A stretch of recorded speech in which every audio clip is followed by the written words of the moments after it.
প্রায় ১.৫ বছর পর দেশে আবার করোনায় একজনের মৃত্যু হয়েছে। এতে উদ্বেগে সাধারণ মানুষ।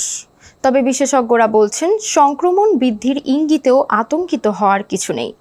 গত বৃহস্পতিবার ঢাকার একটি বেসরকারি হাসপাতালে প্রবীণ এক ব্যক্তি করোনা ভাইরাসে আক্রান্ত হয়ে মারা গেছে বলে জানিয়েছে স্বাস্থ্য অধিদপ্তর। এই মৃত্যুর পর নড়েচড়ে বসেছে প্রশাসন। জারি করা হয়েছে নানা ধরনের নির্দেশনা। তবে জনস্বাস্থ্য বিশেষজ্ঞরা বলছেন, এ নিয়ে দুশ্চিন্তার কিছু নেই, সতর্ক থাকতে হবে। বাংলাদেশ আইসিডিডিআরবির তথ্য মতে চলতি বছর সংক্রমণ বৃদ্ধির অন্যতম কারণ হল করোনার নতুন দুটো সাব ভেরিয়েন্ট এক্সএফজি ও এক্সএফসি। সবচেয়ে বেশি মানুষ আক্রান্ত হচ্ছেন এক্সএফজিতে। ফলে স্বাস্থ্যবিধি না মানলে তা দ্রুত ছড়িয়ে পড়তে পারে।